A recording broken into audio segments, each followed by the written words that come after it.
नमस्कार साथियों, आप सभी का स्वागत है। आज की इस लाइव क्लास में क्लास 10th का पेपर जो रहेगा वो 1 मार्च को रहेगा। यहाँ पर आप देख सकते हैं मेरे हाथों में ये पेपर है जो मैं आपको अभी इसी वीडियो में पूरा सॉल्यूशन के साथ बताने वाला हूँ। क्वेश्चन नंबर 1 से लेकर 23 तक पूरा सॉल्यूशन हम देखेंगे। चलिए स्टूडेंट्स, बिना देर किए हम स्टार्ट करते हैं। पहला क्वेश्चन आपकी स्क्रीन पर होगा। उससे पहले आप जितने भी दोस्त इस लाइव क्लास में डेली जुड़ते हैं इस टाइम वाली में, इसी टाइम पर एक महा मैराथन क्लास आपकी हम लेने वाले हैं जिसमें आपको हिंदी का पूरे वर्ष भर में जो भी आपने पढ़ा है उसका रिवीजन करवाने वाले हैं। चलिए स्टूडेंट्स, हम पूरा का पूरा जो पेपर है उसका सॉल्यूशन देखेंगे। एक बार अपने सभी दोस्तों को जोड़ दीजिए, उन्हें भी भेज दीजिए इस वीडियो को ताकि वो जुड़ सके, उनको पता चल सके कि हमारी लाइव क्लास स्टार्ट हो चुकी है। एक बार शेयर कर दीजिए और जो भी विद्यार्थी हमारे जुड़ चुके हैं वीडियो को लाइक ज़रूर करें, शेयर करें अपने दोस्तों को। क्वेश्चन क्रमांक पहला, क्वेश्चन नंबर पहला है स्टूडेंट्स, यहाँ पर सही विकल्प चुनकर लिखिए।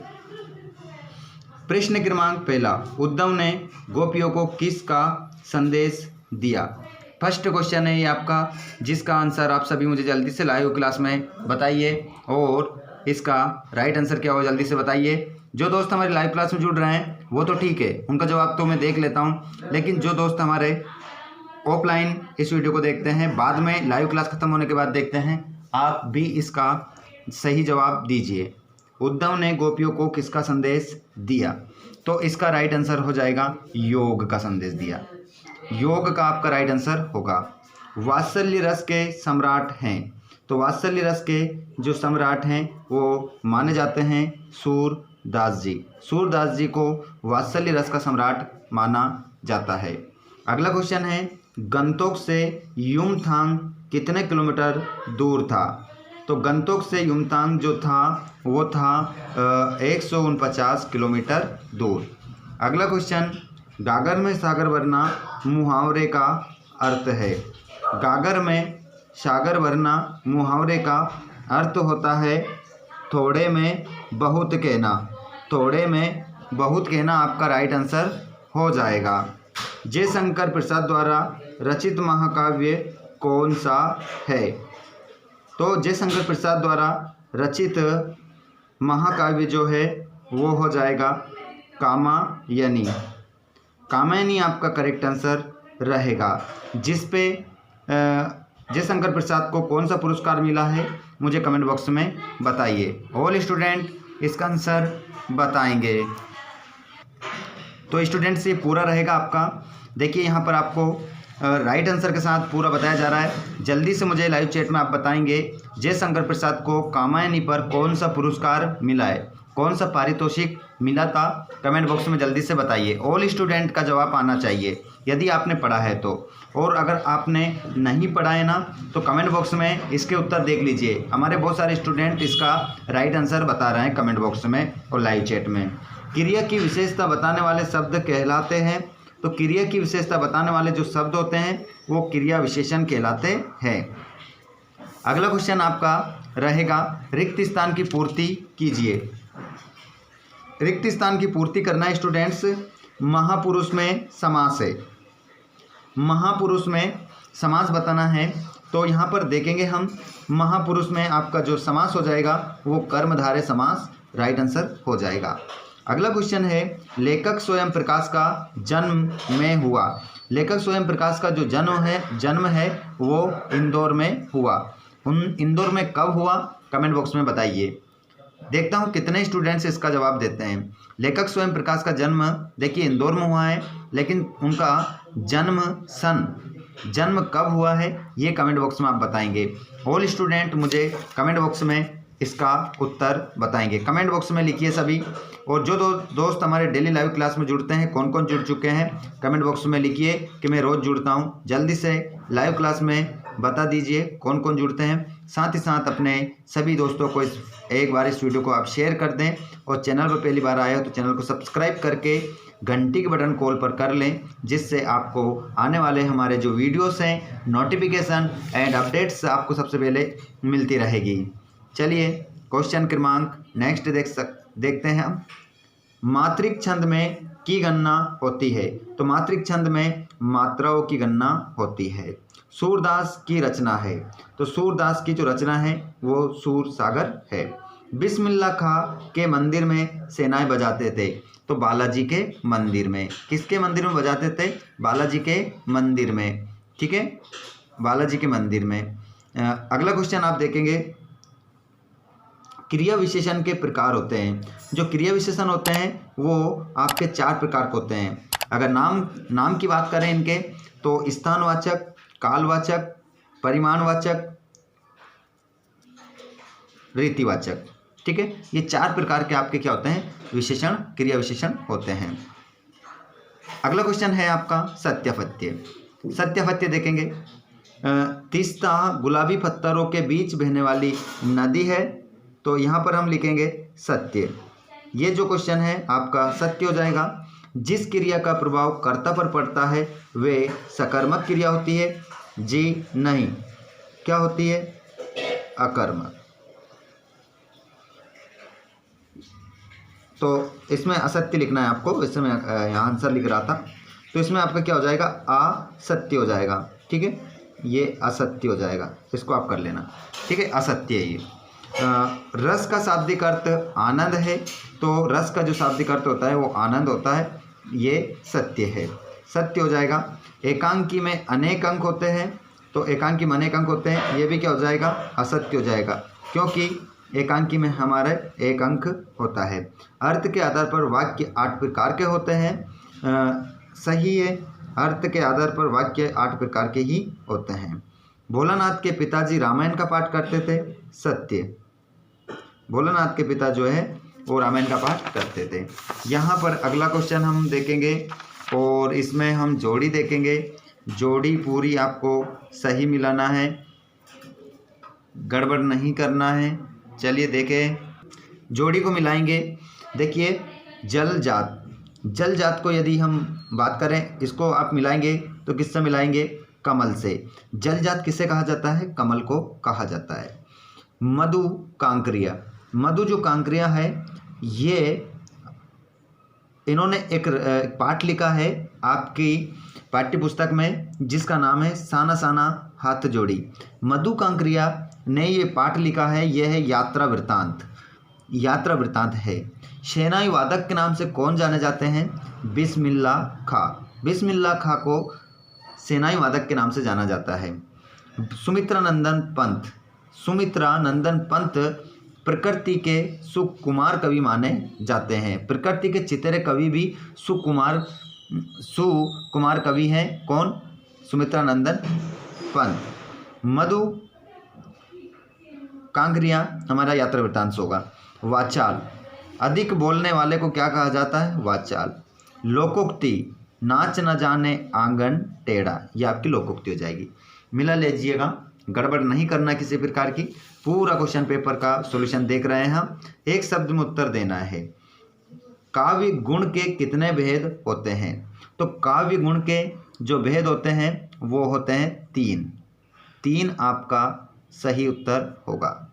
विद्यालय में कौन सी संधि है? तो विद्यालय में जो संधि हो जाएगी, विद्यालय में वो संधि हो जाएगी दीर्घ। दीर्घ संधि आपका सही उत्तर होगा। कौन सी संधि? दीर्घ। मुझे जितने भी दोस्त हमारे लाइव क्लास में जुड़ रहे हैं, मुझे बताइए विद्यालय का संधि विच्छेद क्या होगा? बताइए विद्यालय का संधि विच्छेद क्या होगा? तो अगर संधि विच्छेद आपसे पूछे तो इसका हो जाएगा विद्याधन आलय। विद्याधन आलय दीर्घ संधि है।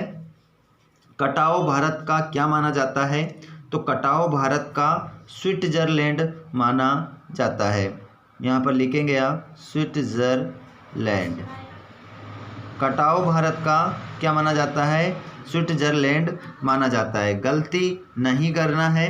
किसी भी प्रश्न में आपको अच्छे से देखना है, इसका स्क्रीनशॉट ले लेना। अगर पीडीएफ चाहिए तो आप हमारे टेलीग्राम को ज्वाइन कर सकते हैं, जिसकी लिंक डिस्क्रिप्शन में है। आपके लिए महा मैराथन क्लास हम जल्दी ही लेने वाले हैं, तो आप मुझे कमेंट बॉक्स में ज़रूर बताइएगा आपके लिए महा मैराथन क्लास हम कौन से समय पर ले। टाइम आप सभी के अनुसार रखा जाएगा। ऑल स्टूडेंट्स कमेंट बॉक्स में बता देना महा मैराथन क्लास का समय। 1 मार्च से पहले आपका वर्ष भर जो भी आपने स्टडी की है, पढ़ाई की है, उसका पूरा रिवीजन 2 से 3 घंटे की महा मैराथन क्लास आपकी रहेगी। उसमें ज़रूर जुड़िएगा और आपका पूरा रिवीजन हो जाएगा, सुपर फास्ट रिवीजन। तो स्टूडेंट्स नेक्स्ट क्वेश्चन है, भारतेंदु युग की समय सीमा बताइए। तो भारतेंदु युग की समय सीमा आपको बताना है। तो ये गद्य का पहला युग माना जाता है, इसे जागरण काल के नाम से भी जाना जाता है। तो भारतेंदु युग की समय सीमा बताना है। ऑल स्टूडेंट्स इसका आंसर दीजिए मुझे। कब से मानी जाती है? 1850 से 1900 तक किसकी शुरुआत मानी जाती है? भारतेंदु युग की शुरुआत मानी जाती है। और 1900 से 1920 तक द्विवेदी युग, और 20 से 36 तक छायावाद, और 36 से 43 तक प्रगतिवाद, और 43 से लेकर 50 तक प्रयोगवाद, और 50 से लेकर आज तक नई कविता। ये सारे मैंने आपको बता दिए। यहीं से स्टार्ट होता है हमारा गद्यकाल और नई कविता पर ख़त्म होता है। ठीक है, आज तक चल रही है नई कविता। हाँ, याद रखिएगा, है ना सभी। बिल्कुल आप सभी का जवाब आ रहा है।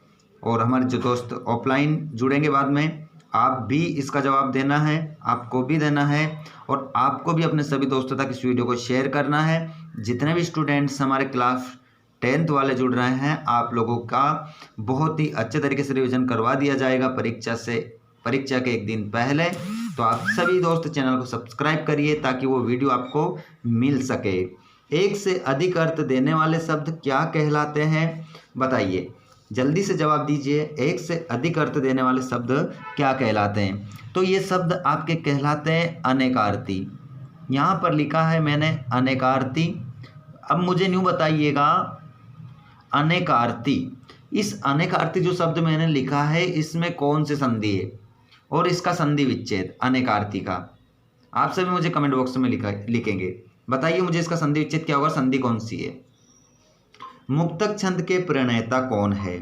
तो मुक्तक छंद के प्रणेता कौन है? निराला।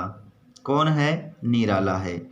सूर्यकांत त्रिपाठी निराला मुक्तक छंद के प्रणेता माने जाते हैं। देखिए, अब मुझे बताइएगा, जो आपका एक पाठ आया है सूर्यकांत त्रिपाठी निराला ने, आपके पाठ्य पुस्तक में क्लास 10th में कौन सा पाठ इन्होंने लिखा है निराला ने? बताइएगा मुझे, कमेंट बॉक्स में ज़रूर बताएं आप सभी। नेक्स्ट क्वेश्चन है प्रश्न नंबर 6, जिसमें प्रगतिवाद की 2 विशेषताएं लिखते हुए 2 कवियों के नाम व रचनाएं लिखिए। 2 छायावादी कवियों के नाम व उनकी रचनाएं लिखिए। तो यहाँ पर छायावादी कवि लिख लीजिए, एक तो सूर्यकांत त्रिपाठी निराला, और एक लिख लीजिए महादेवी वर्मा। महादेवी वर्मा है, इनकी रचना है आपकी निर्जा निहार, रश्मि, सांध्य गीत, यामा। हाँ, इनकी हो जाएगी। और बात करें हम जयशंकर प्रसाद की बात कर लेते हैं, तो कामायनी, आंसू, लहर, झरना 2 कवि हो जाएंगे और 2 इनकी रचनाएं हो जाएगी। कवि के अनुसार फसल क्या है? तो आप सभी को पता है, आपने पढ़ा होगा कि कवि के अनुसार फसल क्या है। तो कवि के अनुसार फसल नदियों के पानी का जादू है, हवा की तिरकन है, सूर्य का प्रकाश है, और किसान और मजदूरों का श्रम है। इसे हम क्या कहते हैं? फसल कहते हैं। और यहाँ पर कविता में फसल उपजाने के लिए आवश्यक तत्व की बात की गई है। ये आवश्यक तत्व कौन कौन से हैं? तो आप सभी को पता है, मिट्टी, जल, हवा और सूर्य का प्रकाश। ये फसल उपजाने के लिए आवश्यक तत्वों की आवश्यकता होती है। और रस की परिभाषा देते हुए अंगों के नाम लिखिए। तो किसी काव्य को पढ़ने सुनने से जो आनंद की अनुभूति होती है उसे रस कहते हैं। रस के अंग 4 होते हैं, स्थायी भाव, विभाव, अनुभाव, संचारी भाव। संचारी भाव 33 प्रकार के होते हैं, अनुभाव 4 प्रकार के होते हैं, विभाव 2 प्रकार के होते हैं, स्थायी भाव 10 प्रकार के होते हैं। व्यंजना शब्द शक्ति किसे कहते हैं? उदाहरण सहित लिखिए। तो व्यंजना शब्द शक्ति किसे कहते हैं? सीधी सी बात आपको ये ध्यान रखना है, जहाँ पर अर्थ और मतलब जहाँ पर अभिधा और लक्षणा शब्द शक्ति के माध्यम से हम अर्थ ग्रहण ना कर पाए, वहाँ पर व्यंजना शब्द शक्ति होती है। इसका उदाहरण आप लिख सकते हैं, सूर्य अस्त हो गया, यहाँ पर व्यंजना शब्द शक्ति है। अगला क्वेश्चन आप देखेंगे, उद्धव द्वारा दिए गए योग के संदेश ने गोपियों की विरह अग्नि में घी का काम कैसे किया। देखिए मैं बता देता हूँ इसका उत्तर। उद्धव ने गोपियों को क्या दिया, योग की शिक्षा दी। तो गोपियाँ कृष्ण से प्रेम करती थी, वो भी चाहती थी कि कृष्ण भगवान बदले में हमें क्या करें, प्रेम करें। लेकिन श्री कृष्ण भगवान ने बदले में क्या भेजा, नीरस योग संदेश भेज दिया कि तुम्हें क्या सीखना चाहिए, योग सिखाना चाहिए इनको। तो गोपियों ने सोचा कि कृष्ण ने क्या करा है, प्रेम के बदले प्रेम न भेजकर उन्होंने हमारे लिए योग भेजा है। इस प्रकार उनकी विरह अग्नि में घी का काम किया है। मर्यादा न रही के माध्यम से कौन सी मर्यादा न रहने की बात की जा रही है, तो यहाँ पर यही मर्यादा न रही कि गोपियाँ कृष्ण से क्या करती थी, प्रेम करती थी। लेकिन कृष्ण ने प्रेम के बदले प्रेम संदेश ना भेजकर, ना तो वो खुद आए ना उन्होंने प्रेम संदेश भेजा, बल्कि योग संदेश भेजा। इस प्रकार उन्होंने प्रेम की सारी मर्यादा को क्या कर दिया, तोड़ दिया है। इस प्रकार गोपियाँ कहती हैं कि अब प्रेम की मर्यादा नहीं रही है, क्योंकि कृष्ण भगवान ने हमारे प्रेम को ठुकरा दिया है। राम के स्वभाव की विशेषताएं लिखिए। तो राम के स्वभाव की विशेषताएं, लक्ष्मण के स्वभाव की विशेषताएं। तो राम स्वभाव से कैसे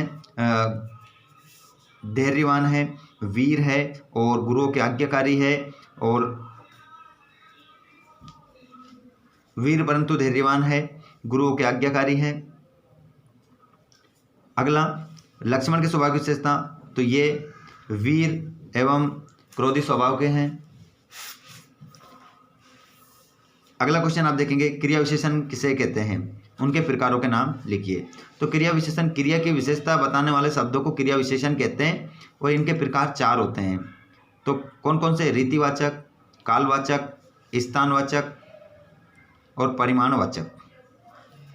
कविता में बादल किन किन अर्थों की ओर संकेत करता है। तो ये तो आपके चैप्टरों के क्वेश्चन है, इन क्वेश्चनों को तो आपने अच्छे से पढ़ लिया होगा। लेकिन हमारे जो क्वेश्चन गद्यांश पद्यांश है, इनके आंसर हम देख लेते हैं यहाँ पर, तो आपके लिए ये आसान हो जाएगा पेपर पूरा। आपको समझना बहुत ज़्यादा जरूरी है, इसको अच्छे से समझिएगा। जहाँ समझ नहीं आए तुरंत कमेंट कर दीजिएगा, ताकि मैं आपको समझा सकूँ। बिल्कुल क्वेश्चन नंबर 12 आप स्क्रीन पर देख सकते हैं, आपका चैप्टर से है। क्वेश्चन नंबर 13 भी चैप्टर से है, और क्वेश्चन नंबर 14, क्वेश्चन नंबर 15 में क्या है, मुहावरा और लोकोक्ति में अंतर है। करुण रस की परिभाषा उदाहरण सहित, और इसमें क्या है, छंद की परिभाषा एवं उनके प्रकारों के नाम लिखिए। तो छंद की परिभाषा, उनके प्रकार, इनमें से जो भी क्वेश्चन आपको चाहिए ना, अगर आपको नहीं याद है तो आप कमेंट कर दीजिएगा क्वेश्चन नंबर डाल के, तो ताकि मैं आपको सेंड कर सकूं, क्योंकि ये सब क्वेश्चन हमने पहले से ही डाल दिए हैं, ताकि जब आपकी एग्ज़ाम स्टार्ट हो तो किसी भी विद्यार्थी को कोई दिक्कत का सामना ना करना पड़े। तो आप अच्छे से इनको कर लीजिएगा। नेक्स्ट क्वेश्चन है आपका, अनुप्रास अलंकार की परिभाषा उदाहरण सहित लिखिए। और साथ ही साथ क्वेश्चन नंबर 16 में ये भी क्वेश्चन है आपके चैप्टर वाला। क्वेश्चन नंबर 17 में कृतिका से है ये दोनों क्वेश्चन, बहुत ही सरल क्वेश्चन है। बच्चे माता पिता के प्रति अपने प्रेम को कैसे अभिव्यक्त करते हैं, है ना, बहुत ही सरल क्वेश्चन है। ये कृतिका का माता का अंचल पाठ का है। और कभी श्वेत तो कभी रंगीन पताकाओं का फहराना किन अलग अलग अवसरों की ओर संकेत करता है, ये भी बहुत ही सरल क्वेश्चन है। मधु कांकरिया के नहीं, हाँ उसी से, मधु कांकरिया द्वारा साना साना हाथ जोड़ी पाठ से, उसी से। मधु कांकरिया का जन्म कब हुआ, ये कमेंट बॉक्स में आपको बताना है। जल्दी से बताइएगा मुझे, मधु कांकरिया का जन्म कहाँ हुआ, कब हुआ, जवाब दीजिएगा। क्वेश्चन नंबर 18 में पद्यांश व संदर्भ प्रसंग सहित व्याख्या।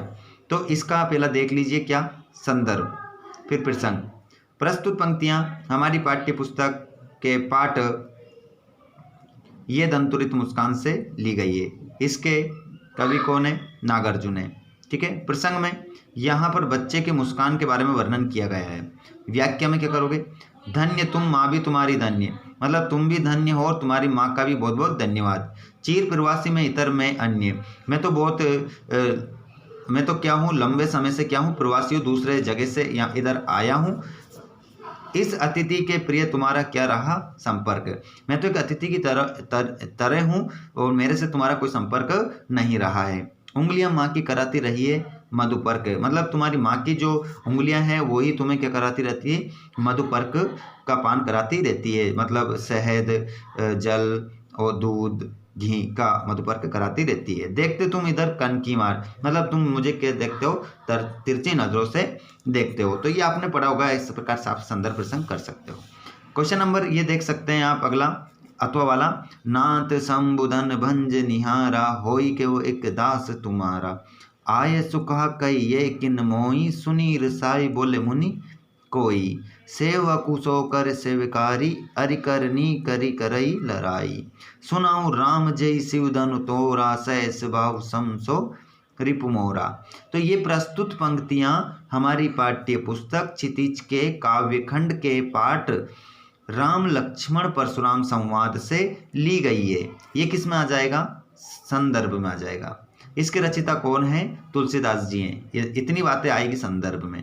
प्रसंग की बात करें तो यहाँ पर शिव धनुष के भंग होने पर क्रोधित हुए परशुराम को राम ने कहा कि प्रभु इस धनुष को तोड़ने वाला कोई आपका दास ही होगा। उसके बाद में व्याख्या में आप लिख सकते हो इसका अर्थ, नाथ संबुधन भंज निहारा, कि नाथ प्रभु इस धनुष को, शिव धनुष को तोड़ने वाला जो कोई भी है वो एक तुम्हारा क्या है, दास है। आय सुखा कहिए किन मोई, आइए और उस दास के लिए आज्ञा कीजिए। सुनी रिसाई बोले मुनि कोई, और मुनि क्या करते हैं, क्रोधित हो जाते हैं और बोलते हैं, कहते हैं सेवक सो करे सेवकाई, अगर तुम सेवक हो तो सेवा करो। अरि करनी करी करई लड़ाई, तुमने तो शत्रुता भरा काम करा है और शत्रु से तो लड़ाई की जाती है। सुनाऊ राम जय शिव धनु तोड़ा, राम सुनो जिसने भी शिव धनुष को तोड़ा है वो सहस्त्र बाहु के समान मेरा क्या है, शत्रु है। क्योंकि स्टूडेंट्स यहाँ सहस बाहु, सहस मतलब हजार, बाहु मतलब बाहु, भुजाएं, मतलब उन्होंने जो हजार बाहु वाला जो राक्षस था उसका वध किया था किसने, परशुराम ने, इसलिए उन्होंने यहाँ पर उसका नाम लिया है। तो यहाँ पर आपसे क्वेश्चन पूछ सकता है, क्वेश्चन कर सकता है कि सहस्त्र बाहु का वध किसने किया था, तो आपका आंसर क्या हो जाएगा, आपका आंसर हो जाएगा परशुराम जी ने सहस्त्र बाहु का वध किया था। क्वेश्चन नंबर 19वां देखिए। अब यहाँ पर पहले हमने पढ़ा है ना, इससे पहले 18वें क्वेश्चन हो, उसमें आपका पद्यांश था, इसमें क्या है, गद्यांश है। इसमें भी संदर्भ करना है, प्रसंग सहित व्याख्या करना है। तो स्टूडेंट्स चलिए देखते हैं, बहुत ही आसान से इस क्वेश्चन का जवाब देते हैं। आपको कठिन लगता है लेकिन ये कठिन है नहीं। देखिए यहाँ पर भी मैं लिख देता हूँ, बता देता हूँ आप लोगों को, संदर्भ में आप क्या करोगे। प्रस्तुत पंक्तियाँ हमारी पाठ्य पुस्तक के पाठ संस्कृति नामक पाठ से ली गई है, और इसके जो लेखक हैं उन लेखक का नाम है बदंत आनंद कौशल्यायन। अब मुझे बताइएगा, बदंत आनंद कौशल्यायन का बचपन का नाम क्या था। ऑल स्टूडेंट क्लास 10th वाले जितने भी इस वीडियो को देख रहे हैं मुझे बताएंगे बदंत आनंद कौशल्यायन का बचपन का नाम क्या था। ओके, प्रसंग में बात करें तो यहाँ पर हमारी संस्कृति के बारे में वर्णन किया गया है, ठीक है, जो हमारी संस्कृति है, प्राचीन संस्कृति है, उसके बारे में वर्णन किया गया है। बिल्कुल, मानव ने जब बहु दर्शन किया है, उसने रक्षा के लिए दलबंदरियों के, मानव संस्कृति एक अविभाज्य वस्तु है और उसने जितना अंश कल्याण का, ठीक है, बिल्कुल। ओके, अगला क्वेश्चन आप देख सकते हैं, काशी आज भी संगीत के स्वर पर जगती है और उसी की ताप पर सोती है। काशी में मरण की मंगल माना गया है। काशी आनंद कानन है। सबसे बड़ी बात है कि काशी के पास उस्ताद बिस्मिल्ला खां जैसे ले और सुर की तमीज सिखाने वाले नायाब हीरा रहा है, जो हमेशा से दो कौमों को एक होने व आपस में भाईचारे के साथ रहने की प्रेरणा देता रहा है। तो इसका आंसर क्या हो जाएगा, इसका आंसर हमारा जो संदर्भ है, संदर्भ में क्या होगा, प्रस्तुत पंक्ति हमारी पाठ्य पुस्तक क्षितिज के गद्य खंड के पाठ नौबत खाने में इबादत से लिया गया है। इसके रचिता यतीन्द्र मिश्र है। ये बन जाएगा।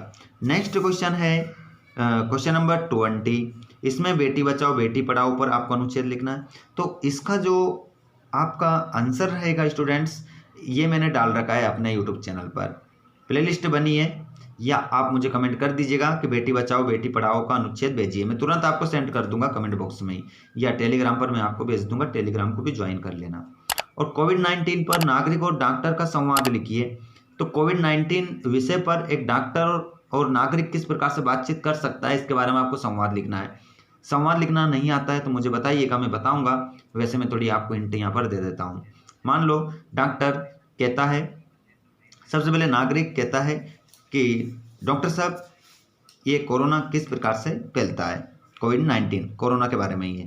तो डॉक्टर साहब कहते हैं कि ये एक दूसरे के संपर्क से फैलता है। तो नागरिक वापस कहता है कि इसके बचाव के क्या उपाय है। डॉक्टर साहब कहते हैं कि इससे बचने के लिए हमें मास्क पहनना चाहिए, हाथों को सैनिटाइज करना चाहिए, लोगों से दूरी बनाकर रहना चाहिए आदि वो बोलते हैं नागरिक। फिर इस प्रकार से आपको 3-3 4-4 बातें इन दोनों की लिखना है। इस प्रकार से आप लिख सकते हैं। मैंने डाल रखा है कोविड-19 पर नागरिक और डॉक्टर का संवाद। आप जाइएगा टेलीग्राम पर कमेंट कर दीजिएगा, नहीं तो आप इसी वीडियो के डिस्क्रिप्शन में कमेंट करिए, कमेंट बॉक्स में कमेंट करिए, वहाँ पर आपको वीडियो में प्रोवाइड करवा दूंगा, इसकी लिंक सेंड कर दूंगा, आपको मिल जाएगा। क्वेश्चन नंबर 21, जिसमें आपको एक अपठित गद्यांश को पढ़कर नीचे दिए गए प्रश्नों के उत्तर आपको देना रहेगा। स्टूडेंट्स यहाँ पर देख सकते हैं आप, इन क्वेश्चनों के उत्तर आपको यहीं से देना है। मैंने इससे पहले जो वीडियो डाले थे उसमें मैंने बहुत अच्छे तरीके से आपको सिखाया है आप पठित गद्यांश को किस प्रकार से हल करते हैं। आपका नंबर नहीं कटेगा, आप उन वीडियोस को जरूर देखिएगा। क्वेश्चन नंबर 22, ध्वनि विस्तारक यंत्रों पर रोक लगाने हेतु जिलाधीश महोदय को एक आवेदन पत्र, ये मैंने डाल रखा है। बहुत ही अच्छे तरीके से एप्लीकेशन लिखना मैंने सिखाई है, जिसमें पूरी जानकारी आपको दी है। आप आराम से जाइए उस वीडियो को देखिए, आपका नंबर नहीं कटेगा, पूरे 4 में 4 नंबर आप लेंगे। और नेक्स्ट क्वेश्चन है आपका 23वां, जिसमें आपको किसी एक विषय पर रूपरेखा सहित निबंध लिखना है। तो ये निबंध मैंने सब डाल रखे हैं, इनमें से एक भी निबंध ऐसा नहीं जो नहीं डाल रखा है। अगर आपको परीक्षा में अच्छे नंबर लेना है तो निबंध लिखना जरूर सीख जाइएगा रूपरेखा के साथ। तो यहाँ पर यदि एक तो ये निबंध आप पढ़ेंगे और एक ये पढ़िएगा, ये पेपर में आपको देखने को मिलेंगे। ठीक है, यहाँ पर जो भी मैंने बताया है बहुत ही महत्वपूर्ण बताया है, जो आपकी परीक्षा की दृष्टि से बहुत ही महत्वपूर्ण है। यही क्वेश्चन आपको थोड़े घुमा फिरा कर पूछे जाएंगे, आप जरूर इनके आंसर सही देंगे। तो ये हमारा पूरा पेपर का सॉल्यूशन हो चुका है 1 से लेकर 23 तक। वीडियो आप लोगों को पसंद आया हो तो अपने सभी दोस्तों को शेयर कर दीजिएगा, वीडियो को लाइक कर दीजिएगा। आगे भी आप चाहते हो कि हमें वीडियो यहीं से मिलना चाहिए तो आप चैनल को सब्सक्राइब करके घंटी की बटन कॉल पर करिए, जिससे जैसे ही न्यू वीडियो आएगा नोटिफिकेशन मिल जाएगा और आप उस वीडियो को देख लेना। मिलते हैं हम नेक्स्ट वीडियो में, अगला वीडियो आपको जल्दी ही प्रोवाइड करवाया जाएगा। Thanks for watching. इसी प्रकार आप इसी टाइम पर डेली लाइव क्लास में जुड़ सकते हैं। धन्यवाद।